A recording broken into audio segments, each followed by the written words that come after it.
Okay, so let's get into a little bit about photography and video as it relates to really an online or social presence. I mean, video and imagery and photographs are huge between Instagram, Facebook, YouTube, Snapchat. I mean, if you're not getting your message out there properly and it doesn't look good and doesn't sound good, you're gonna have a hard time communicating with people, but also you're competing with everybody else who has access to the same kind of tools you do to make your stuff look good and to sound good. Now, ideally, you would have someone help you with this, especially if you're going to be in front of the camera. Just setting this camera up today is kind of a huge pain in the butt if you want to focus it, make it look good, have some good lighting, have some good sound. It's always nice to have a partner, whether it's an experienced video professional or even a kid who's obsessed with it from the AV club in their high school, to help you get all these things set up. It makes it just a little bit harder if you have to do it yourself, or you have to simplify it so much that it could always be just a little bit better. So let's get into photography first. Now, ideally, let's start from the top and we'll work our way down. The best thing you can do is purchase what's called a DSLR, or a large format or medium format camera. Here's a picture of one right now. These cameras are obviously much more expensive and much more complicated, but they have a ton of features that, if you spend some time with it, could really help out your look and feel of everything you do. With the DSLR, one of the biggest things is the lens. You could buy a variety of lenses. You can spend thousands of dollars, or you could just go with the stock lens that comes with the camera. But there's a big difference between digital zoom and optical zoom. The better glass you have on your camera, the farther you can zoom in without loss of quality. When you start talking about optical versus digital zoom, when you talk about optical zoom, that's really the glass doing all the work and bending the light. When you're talking about digital zoom, it's literally just blowing it up. Now, when you have a high megapixel camera, blowing it up really just means pushing in, but anytime you get over 100% of the original resolution of the picture, it starts to denigrate a little bit. So the more you can use a optical zoom versus a digital zoom, the better. And then obviously the DSLR has a better sensor, has a better way to capture. It can capture RAW files instead of just JPEG files. But I won't get too deep into that right now. That's really a specialty, is using a DSLR or a medium or large format camera. Now, there are tons of aftermarket things you can add on to something like your iPhone that can make it a little bit closer to a DSLR. You can add little lenses to go on this. The new iPhone has 3 lenses instead of this one just has 1. There's ways to trick your iPhone to be closer and closer and closer to a DSLR, but really ultimately what you're trying to do is have that DSLR look and capabilities. So why not spend $1,500, $2,000 on a nice camera versus all the 1s and 2 buys that you have to make this thing get closer to that thing. But that being said, the iPhone is a very powerful tool. I've been in this business about 25 years, and I'm impressed, astonished, amazed at how far and how fast this thing gets closer to every other piece of video equipment or photography equipment that's out there. I mean, really, with this thing in your pocket, you are 75% of the way to becoming a video or photography professional, just by understanding how those things work and really paying attention to really what I think are 2 key factors when it comes to still photography. We're still talking about still photography.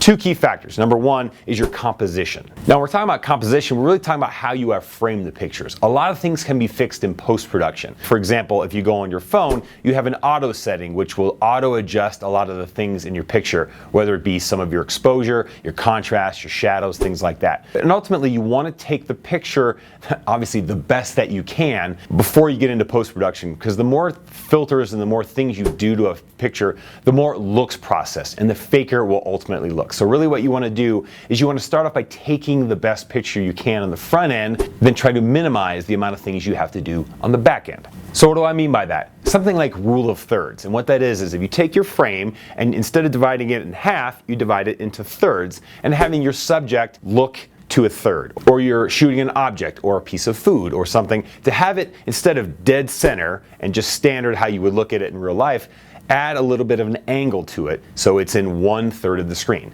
Now, this rule can be broken at any time if you're breaking it on purpose. But if you don't really understand what you're taking, and you literally just take your phone and you just take a generic wide shot from everyone's vantage point, that photo is not unique, and that is not clever, and it's not creative.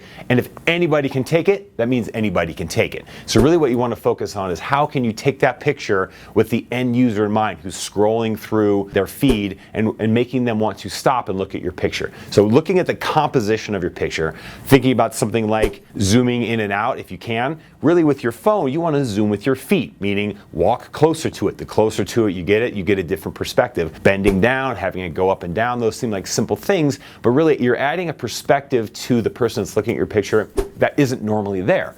And that's what you want to do by zooming with your feet. As you put your fingers on the phone and you spread it out and you zoom in on something, that's what your digital zoom is. And you really don't want to do that if you can help it. Depth of field is also something to consider. And what depth of field is how in focus are the things from front to back. The closer you are to something, the less amount of light there is. If you're focused on something in the foreground, the closer you are to it, the blurrier the background's going to be, especially when you're in low light situations. Do you want that? There's a portrait mode in the new iPhone that allows you to kind of synthesize that with a low aperture on your DSLR. You can achieve that same kind of portrait mode, which is keeping your subject totally crisp and in focus and having the background be nice and soft. With a DSLR, you can obviously change that anytime you want with your aperture, but on the iPhone, using that portrait mode is great. You can also achieve that really with any setting in the iPhone by getting closer to your subject. And then light source is a huge thing. Always want to consider your light source because that's one of the things you can't really fix that well in post-production. What do I mean by that? Look at how I'm lit right now. I have a light source in my face. I also have a secondary light behind my head because the background is so dark and I want to be separated from my back. That's not something you're going to do when you're doing Facebook Live videos. But you do want to consider where your light source is. If your light source is primarily behind your subject or behind your head, your iPhone is going to auto adjust and auto iris down, meaning your face is going to be really, really dark because it sees the scene and it has light shining right into the camera, and that's no good for anybody. So always have a light source basically in your face. If you are on your computer and you're doing FaceTime video, or you're on your computer and you're doing a Skype call, having a light source in your face makes it so much better.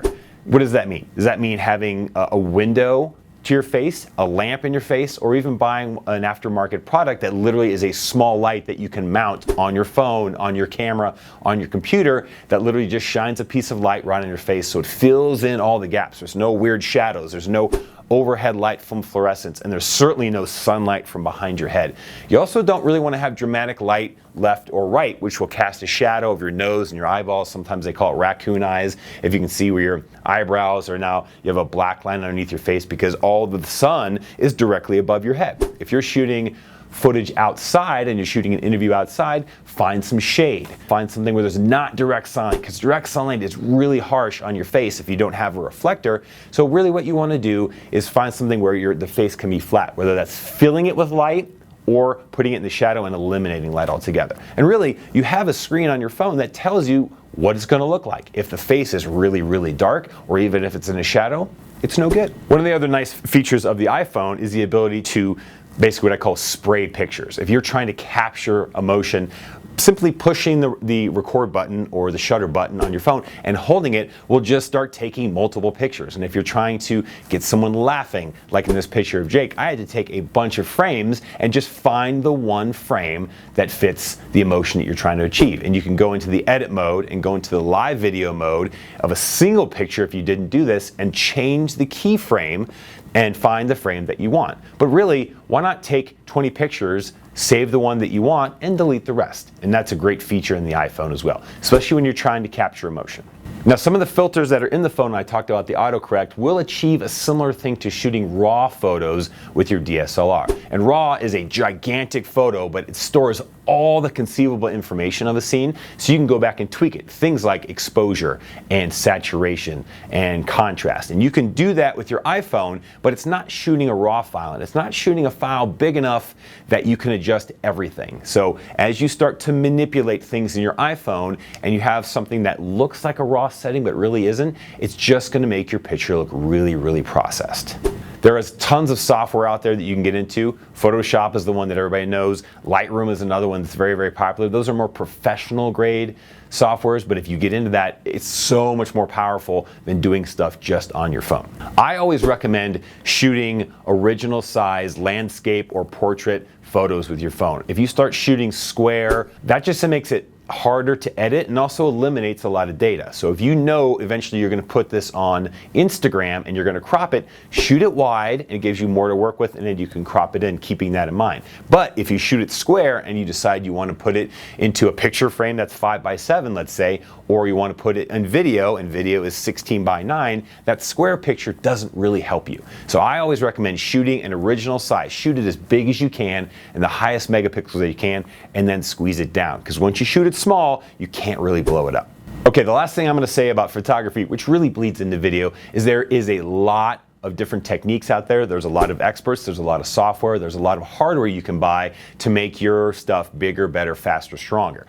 It's what amount of time do you want to spend on it, who do you have helping you, and who is your resource to go to with questions, okay? So all the things I'm giving you here, that's just my opinion. That's just 25 years of experience, but there's a lot of people out there that do it possibly better, definitely different, and if you listen to all of them and try to find the best way, you're going to spend a lot of time researching. I think find something that works for you. Find something that is your style and stick with it and evolve. But if you're trying to constantly cram all the information and the new technology that has to do with photos and video, you'll spend all your time on research and not a lot of time on the reps it takes to become a good photographer. So let's transition to video. Now, in your pocket, you have a 1080p camera, and 1080p is basically high definition. Everyone's heard of 4K now. Now they have 8K. I think there's even a 10K now.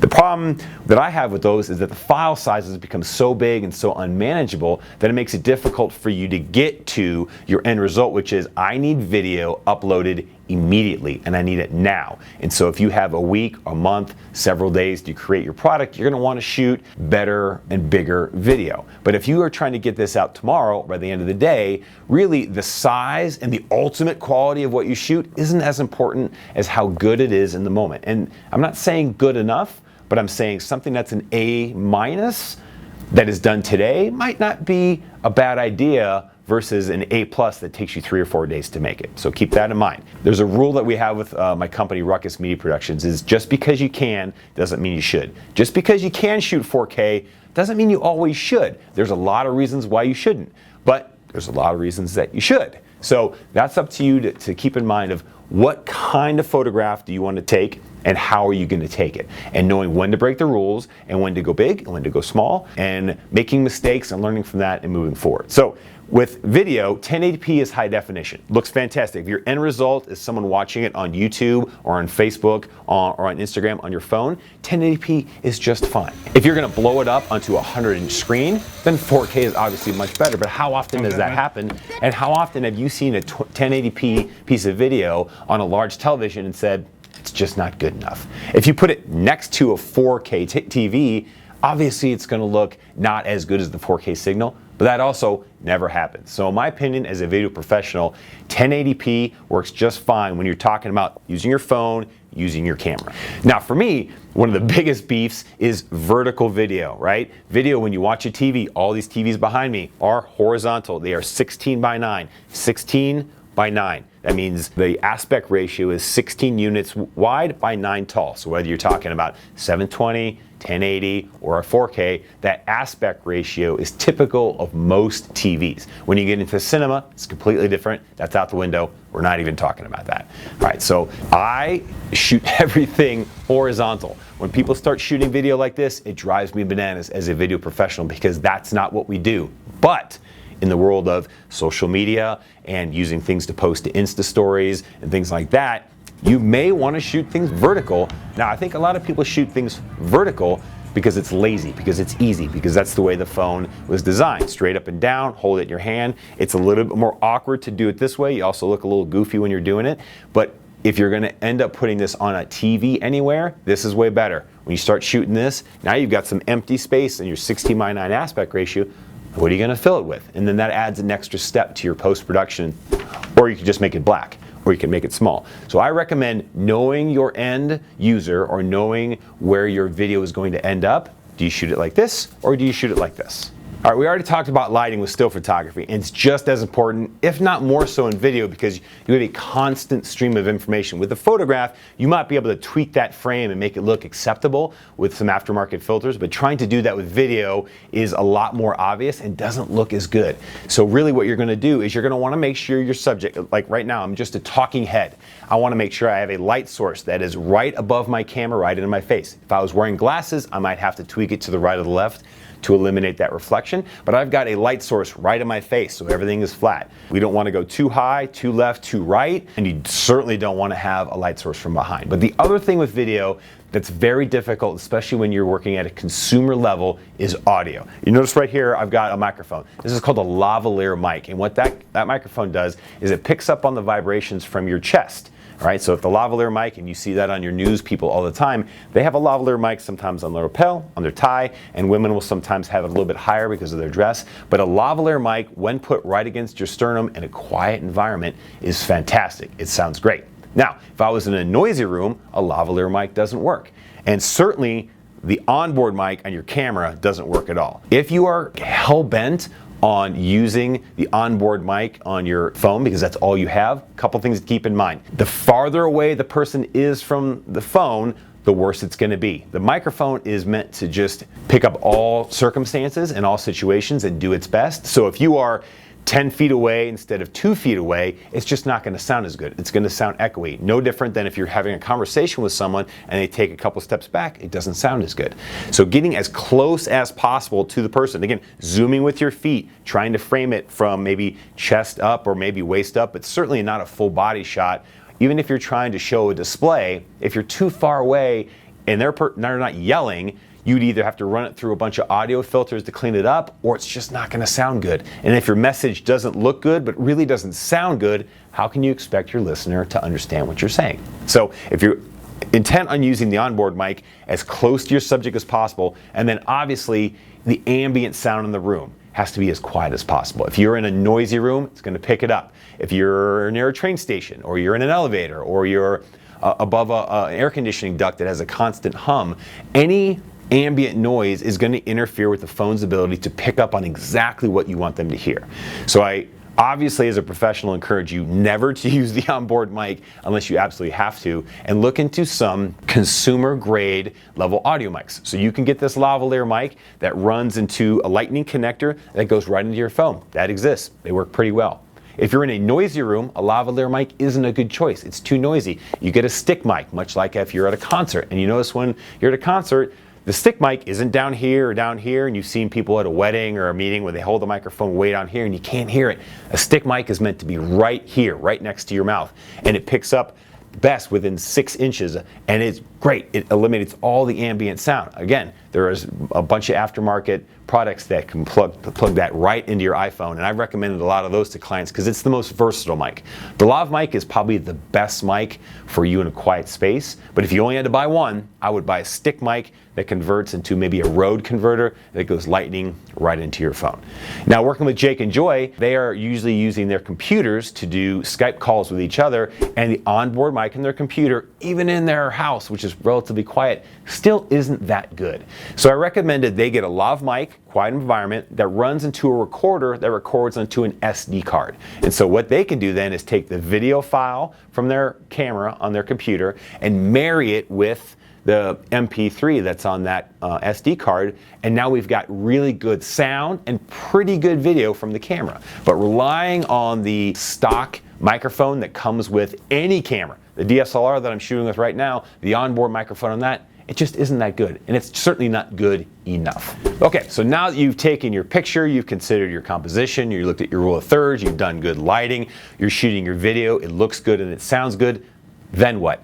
Editing, honestly, is one of those things that I always feel is best left to professionals. I do a lot of video editing of taking people's original footage that they've shot and working with it to spit out the end product. Because really, unless you're doing live video, the editing piece could really take something that's average and make it great. iMovie on your phone is actually quite powerful. It does a good job of cutting things together and trimming up the ends and maybe adding a little bit of music bed and adding a dissolve. But I recommend getting into the Adobe suite. So Adobe has Adobe Premiere, has Photoshop. It has After Effects if you're going to be a graphics nerd. It has a bunch of other tools. I mean, so many tools, I don't even know how to use them, and I work on it every day. I recommend getting into that, but I will warn you that the more you get into the Adobe Suite, the more options you give yourself, the more things you can become obsessed with, and it could ruin your life because you could spend hours and hours and hours tweaking and adjusting and making everything great because those tools are there. So I would caution you, if you're not a deep dive guy, if you're not a video nerd like me, that the Adobe Suite might just be too much because it is a lot.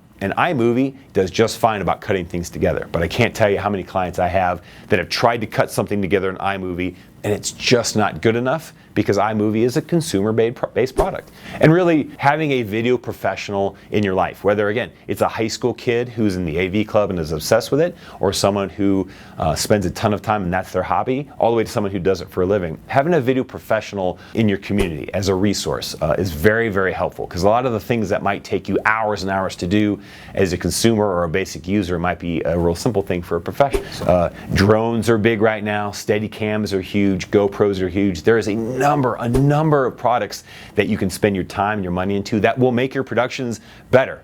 But a lot of times with social media especially, timeliness is important. And if you can't get your message or your product out for weeks and weeks and weeks, or even a week, sometimes that hurts your timeline. So consider that when you consider the products that you want to invest your time and money into. Okay, the last thing that I'll add to the mix is a backup storage system, especially if you're shooting video. Video is very big. If you're shooting a lot of pictures, they can get big, is purchasing a RAID storage system to go to your home computer. And what a RAID system is a multitude of drives inside of one thing that back each other up. So if you just have one of those USB drives that plugs in your computer and you're putting every piece of content you've ever made onto that little USB drive and then you drop it, you spill water on it, it gets corrupt, the drive breaks, the arm breaks, everything you have is lost. If you get a RAID system, a redundant system, and you can get 6 terabytes for $500, that is going to back itself up. So if there is failure, it won't lose everything you've ever had. Especially with media, having someone or something curate that media for going back to later, I think is super duper important. Okay, so that's a lot. Photo and video is super complicated, or it can be easy. You can make it as hard or as difficult as you want. And these are just my opinions. There's new technology that's probably come out in the last 10 minutes that I've been talking that there's something that I don't understand or that I've never even seen. And so it behooves you to stay in touch with some of that things or have somebody that's obsessed with current technology, but don't feel like every time the new phone comes out, you gotta have it, because this is an iPhone 8, I think, and does just fine. So know your tools, know how to use them, and I look forward to any questions you might have. Jake and Joy to put us in touch, and I'm happy to see what you guys come up with, and enjoy the course.